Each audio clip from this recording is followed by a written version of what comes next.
there are more important priorities for the United States than dealing with Netanyahu. Which is, I think, a bad message to Netanyahu, because Netanyahu thought that he is the friendliest of all people to Trump, and it appears that he is not. President Trump has a vision for the Middle East: commerce, not chaos. The region, in his view, would stop fighting and instead become rich and stable. Elements of this vision include attempts to reach a deal with Iran, weapons for the Saudis, and inviting the al-Qaeda-linked leader of Syria into the fold. But where does that leave Israel? Trump is not visiting the country on this trip. We can speak now to the former Israeli Prime Minister Ehud Olmert, who joins us now. Ehud, good morning to you. Good morning. Donald Trump in the Middle East, signing deals with Arab countries, making himself feel very at home, not visiting Israel. Should we read anything into that, do you think? Yeah, you can if you want. Yeah, I mean, the question is, what is the focus of his visit?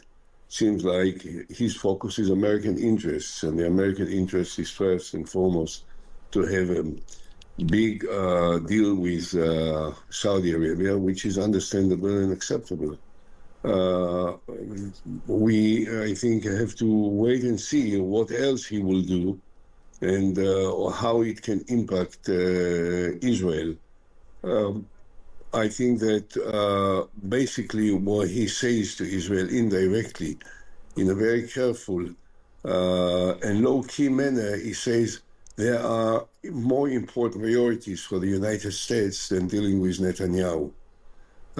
Which is, I think, a bad message to Netanyahu, because Netanyahu thought that he is the friendliest of all people to Trump, and it appears that he is not. Is that a warning to Netanyahu, a sort of warning that he can't rely necessarily on Trump backing him whatever he does? It is a warning, in a way. It should be interpreted as a warning. If the Trump invites the new leader of Syria and announces that he will remove all the sanctions against Syria, I doubt that it was coordinated with Israel before. And this is something that may have possible consequences to the security of Israel in the north. So if it is done in coordination, it's fine. If it is not done in coordination, it means that America prefers to look at the American interests without necessarily regarding the possible Israeli reaction. And this is a bad message to Israel. What do you make of him meeting the leader of Syria? Still a proscribed terrorist, linked to al-Qaeda back in the day, but now a different character by his own estimation. What do you make about Trump meeting him?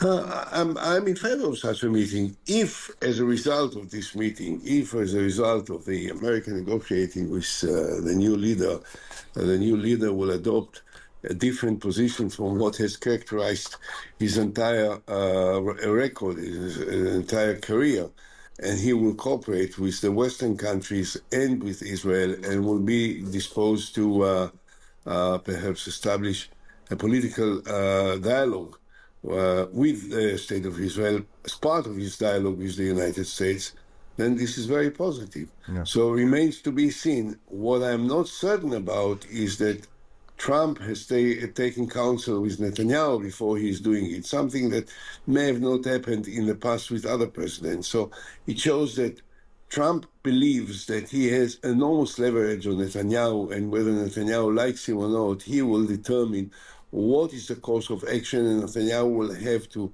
abide by it. Yeah. Well, let's talk about what Netanyahu is doing and how he's conducting the war against Hamas. Israel imposing an aid embargo on Gaza. Many people say that effectively means that's using starvation as a weapon of war. Do you think that's right? Do you accept that Israel's conduct when it comes to aid embargoes is effectively a war crime? It's using starvation in order to advance war aims? I absolutely believe that it is incumbent upon Israel to provide humanitarian aid and to prevent the situation that has been described, and I watched it on different television shows across Europe in the last couple of days. This is totally unacceptable and unforgivable. We do not fight, and we don't want to put innocent citizens that live in Gaza in this situation. This is not the objective of the Israeli war. We are after the murderers of Hamas. It is absolutely legitimate to kill the Hamas leaders and murderers because of what they are doing and what they did and what they want to do. But it has nothing to do with 2.5 million people living there. And we have to draw a very clear distinction.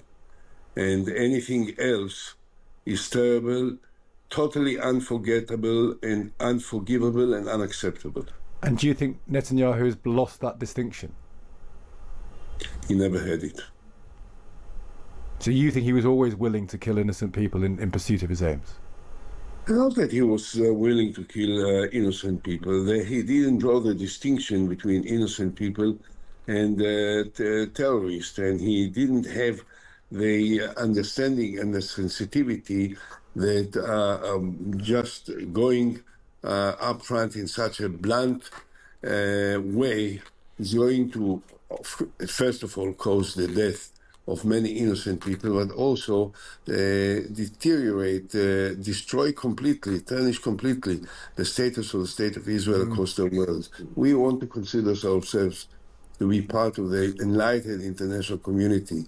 And what is going on now certainly changes the perception of Israel, regrettably. Is he a war criminal, in your view? I don't know. I'm not privy to all the details and to the political and the legal analysis of it. That has to be done by experts. I just know that the option, the appearance of it, is terrible, unacceptable, and should be immediately taken care of. Israel, he also says he wants to occupy Gaza in perpetuity. Is that a Netanyahu policy, the occupation, the full occupation of Gaza, or is it an Israeli policy that will outlive or should outlive Netanyahu? It's not an Israeli policy. You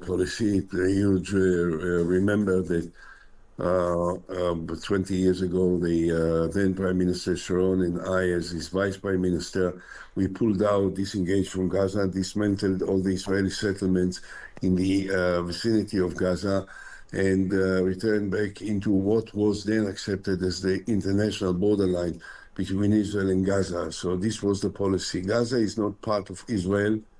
Gaza is part of Palestine. It has to be part of the Palestinian state. It has to be part of a two-state solution between Israel and the Palestinians.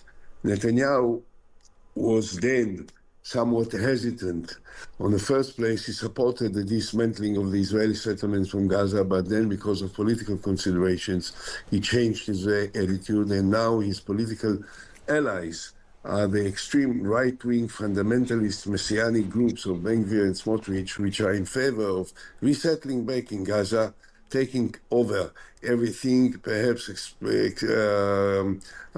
deporting the people living there, in line with what President Trump announced a couple of months ago, except that he already forgot what he said, but they seem to stick to it, and this is very dangerous.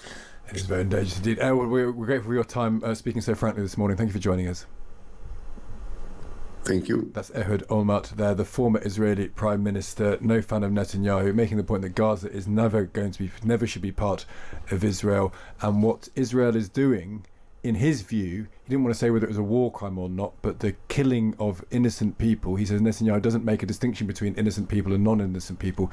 He's effectively saying that starving innocent people is unacceptable, unforgivable, and tarnishes the name of Israel on the world stage. Yeah, I found that really... It was a difficult listen, really, because what he is essentially saying is that he never believed that Benjamin Netanyahu would make that distinction. Because there is this discussion, isn't there, about Israel. Israel says it targets the targets it does in Gaza because Hamas uses hospitals and schools as cover, and that yes, there are civilian lives lost, but that is because Hamas shields itself among civilian populations. But if you listen to what Ehud Olmert is saying there, he's saying it would never have mattered anyway to Netanyahu. It would never have mattered if civilians were killed in Gaza, because he's never drawn a distinction about the innocent. And the idea of the starvation as a weapon of war is by definition indiscriminate, isn't it? So I mean, look, he has a political axe to grind against Netanyahu. Ehud Olmert, he's not a supporter of Netanyahu. Netanyahu succeeded him as Prime Minister. So you have to take the politics in all of this, of course, but that is a figure who's been the most senior job in the Israeli state, concerned, and you could hear it in his voice, concerned about how Israel is regarded on the world stage with Netanyahu as its leader. Yeah, and if you haven't seen the UN Under-Secretary General for Humanitarian Affairs and Emergency Relief, that is Tom Fletcher, he gave a speech which I think a lot of people have seen and have been quite affected by yesterday about what's happening in Gaza. He said death on this scale has a smell and a sight that will never leave you, as somebody who's visited. And he called on the UN to prevail. He said, will you act now decisively to prevent genocide in Gaza and ensure respect for international humanitarian law? What more evidence do you need? I think it's an issue that, we have reported on it many times on this programme, but it is ongoing. And with Donald Trump's visit in the Middle East, I think it is even more on the agenda. And the fact that maybe he's acting without consulting Netanyahu becomes a very interesting equation in all of that. Yeah.